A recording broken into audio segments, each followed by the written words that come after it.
Hi, everyone. This is Scott Nybakken for Dynamite Entertainment. I'm here today with Paulina Ganucheu, the creative dynamo behind the upcoming new series crossing over the Thundercats and the Powerpuff Girls. Paulina, thanks for joining us on the channel. Yeah, of course. Thank you for having me. This is so fun. Now, I know you have a long history with the Powerpuff Girls, as you were the artist for the first story arc of Dynamite's Powerpuff Girls series, and then you went on to write a later story arc as well as collaborate with your sister Savannah on the Girls' Valentine's Day special, which has the best title ever, of course, the Moi Moi Kissy Face Valentine's Day special. But did you have any prior association with the Thundercats before you started working on this title?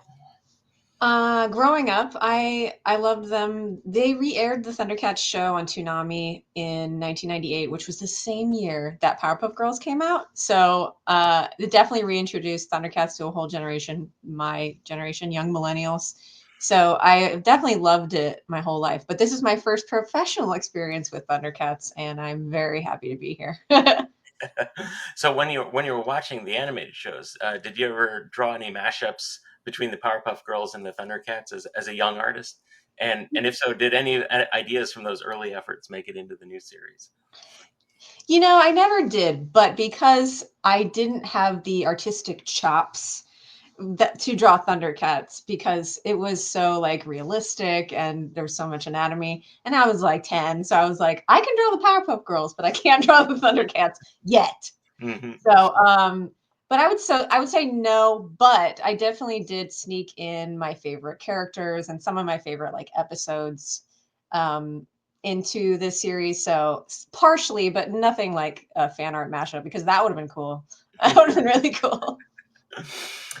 So readers are going to get a sneak preview of Thundercats Powerpuff Girls on Free Comic Book Day, which is Saturday, May 3rd, when the prologue issue number 0 story hits comic book stores everywhere.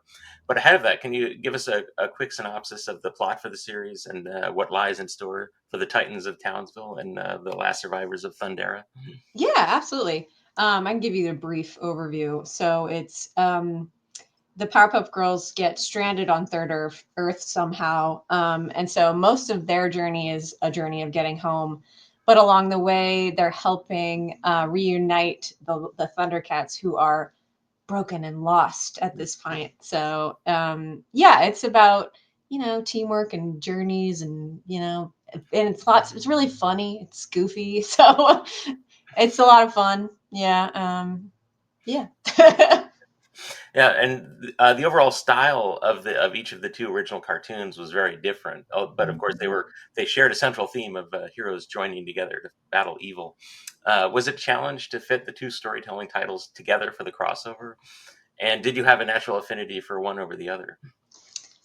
When I was first brought this by Nate Cosby, our editor, who is the best, love you, Nate. I was nervous because they're so different in my mind. But honestly, when I sat down and started writing it, it came so quickly, and it just worked way better than I expected. I think it's something about just both of the teams being very zany, and the stark contrast between the two blend together and kind of like set up a lot of jokes in a way that I really like. So yeah, it's way more fun than I expected.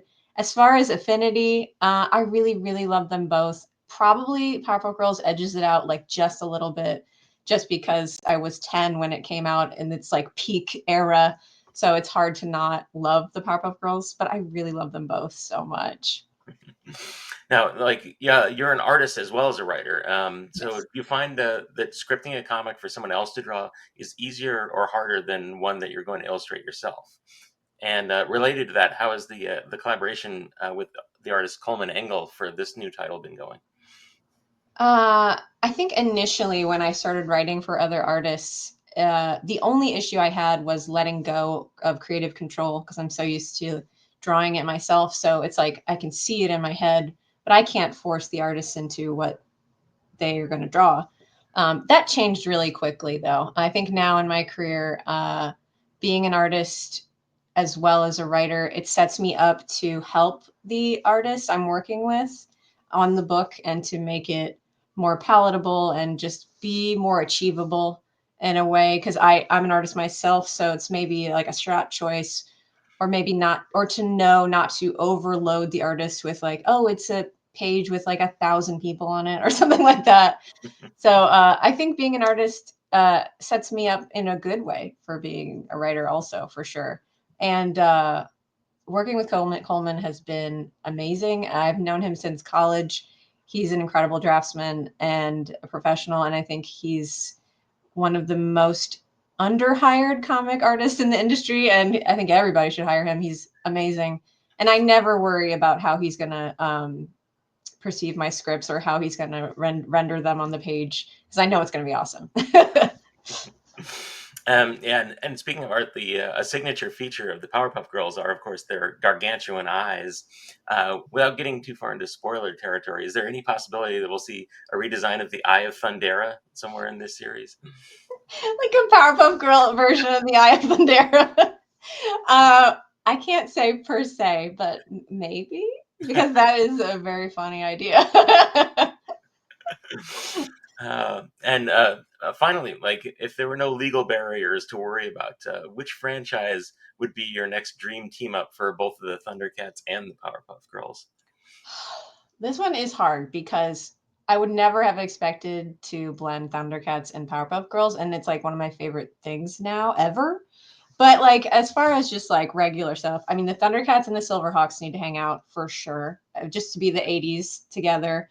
Maybe like something with Gem would be funny because they're very different. So that might be something I would like to see. As far as Powerpuff Girls, maybe like PPG and like Samurai Jack would be cool. I really like both of those, and they're both in the same realm, so I think they would blend together well. But honestly, I'm game for anything because this is wild and it works. So why not? Anything's game. That's right. Who knows what can happen? Honestly, truly. Well, Paulina, thank you for joining us and giving everyone a peek behind the scenes of this crossover of the century. Yeah. Thundercats Powerpuff Girls kicks off with this special prologue story in our free comic book day issue number 0. And issue number 1 of the series will be in stores in June. So make sure you pre-order it now. And be sure to follow Dynamite Comics on YouTube, Facebook, Instagram, and X to hear more about all of our upcoming releases. Thanks for watching.